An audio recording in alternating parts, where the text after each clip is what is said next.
খাফিরু ইয়াসসিরু ওয়ালা তুআসসিরু বলেছেন হাদিস। এই হাদিস দ্বারা জুমা মুবারকের সাথে কোনো সম্পর্ক নাই। এটা আল্লাহ রাসূল সাল্লাল্লাহু আলাইহি ওয়াসাল্লামের এই যে শানে উরুত ভিন্ন, হাদিসের ব্যাখ্যাও ভিন্ন, হাদিসের কথাও ভিন্ন দিকে, এনে জুম্মার দিকে কোনো ইঙ্গিতে নেই।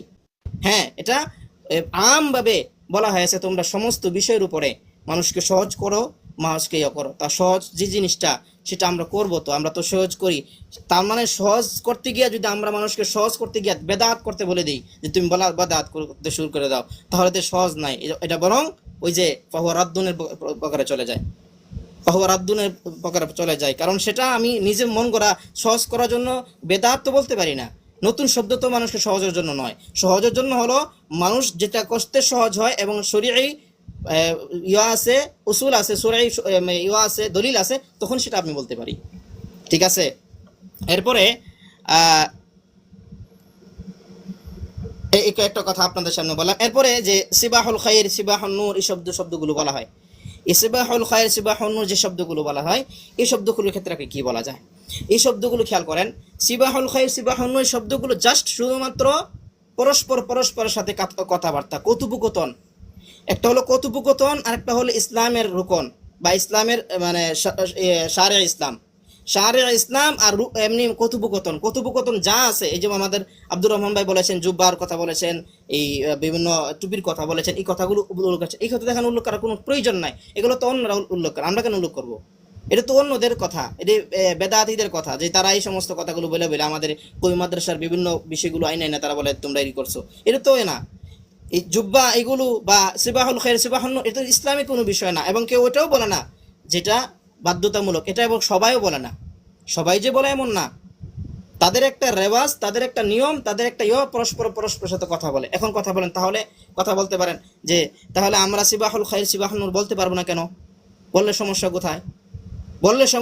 দেখেন, এই সমস্যা হলো এটাই যে আমি যদি সওয়াবের জন্য বলি বা আমি এটাকে জরুরি বলে মনে করি, তখন এখানে সমস্যা আছে। আর যদি জরুরি না, এমনি বলতেছি, তাহলে ঠিক আছে, আলহামদুলিল্লাহ, কোনো সমস্যা নেই। তাহলে সিবাহুল খায়র, সিবাহুন নূর যেটা, এটা কোনো বিষয় না। সাদাকাল্লাহুল আযীম বলেছেন যে সাদাকাল্লাহুল আযীম যে আমরা বলি, সাদাকাল্লাহুল আযীম যে আমরা বলি, সাদাকাল্লাহুল আযীম এই জন্য বলি না যেটা নবী সাল্লাল্লাহু আলাইহি ওয়াসাল্লাম বলেছেন, সাহাবায়ে কেরাম বলেছেন, বা কেউ বলেছেন, এটা তো বলি না আমরা। বা এরকম বলি, আমি নিজেও সাদাকাল্লাহুল আযীম বলি, এবং এটা আবার জরুরি কোনো বিষয় না। আজকে আমি তেলাওয়াত করেছি, আমি সাদাকাল্লাহুল আযীম বলি নাই, প্রায় সময় বলি, প্রায় সময় বলিও না। প্রয়োজন হইলেও যখন হয় বলি, আর না হয় বেশিরভাগই বলি না। তাহলে সেই ক্ষেত্রে বলার ক্ষেত্রে এটা শরীয়ী কোনো বিষয় না, শরীর দিকেও যাচ্ছে না। ভাই, আপনাদের কথাগুলো জবাব দিয়ে আমি সামনে আসতেছি। তো এই জন্য এই বিষয়গুলো সামনে করলে দেখা যায় এগুলো কোনো না। এবার আসেন, যেহেতু বলেছেন যে জুমা মুবারক, এই দিনে কোন ফজিলত আছে কিনা, রাসূলুল্লাহ সাল্লাল্লাহু আলাইহি ওয়াসাল্লাম এখানে এই ব্যাপারে কোনো কথা বলেছেন কিনা। এক নম্বর হলো আল্লাহ রাসূল সাল্লাল্লাহু আলাইহি ওয়াসাল্লাম এই ব্যাপারে একটা হাদিস বলেছেন। হাদিসের ইবারত আমি কিছু সময় নেই, এই জন্য বলছি না। হাদিসটার মূল কথা হলো, যদি কোনো ব্যক্তি মান মাতা ইয়াউমাল জুমআতি আও লাইলাতুল জুমআ, যে ব্যক্তি জুমার দিন জুমার দিন মৃত্যুবরণ করে অথবা জুমার রাতে মৃত্যুবরণ করে, আল্লাহ তাআলা তাকে ইল্লা ওয়াকাহুল্লাহ ফিতনাতুল কবরি, আল্লাহ তাআলা তার কবর আযাব থেকে তাকে আল্লাহ রাব্বুল আলামিন বাঁচায় রাখবেন। এটা হলো একটা ফজিলত। আর মূল বিষয় আমার যে হাদিসটা বলা উদ্দেশ্য, সেটা হলো ইবনে মাজাহ শরীফের 1098 নম্বর হাদিস। ইবনে মাজাহ শরীফের 1098 নম্বর হাদিস। সেই হাদিসে আল্লাহ রাসূল সাল্লাল্লাহু আলাইহি ওয়াসাল্লাম যে জিনিসটা বলেছেন, এটা খুব গুরুত্বপূর্ণ আমাদের এই জন্য, যে আল্লাহ রাসূল সাল্লাল্লাহু আলাইহি ওয়াসাল্লাম বলেছেন, এই দিনটাকে, জুমার দিনটাকে বলা হয়েছে, জুমার দিনটাকে আল্লাহ রাব্বুল আলামিন তোমাদের জন্য ঈদ বানিয়ে দিয়েছেন। জুমার দিনকে তোমাদের জন্য আল্লাহ রাব্বুল আলামিন ঈদ বানিয়ে দিয়েছেন। এবং আল্লাহ রাসূল সাল্লাল্লাহু আলাইহি ওয়াসাল্লাম এখানে কয়েকটি আমলের কথা বলেছেন।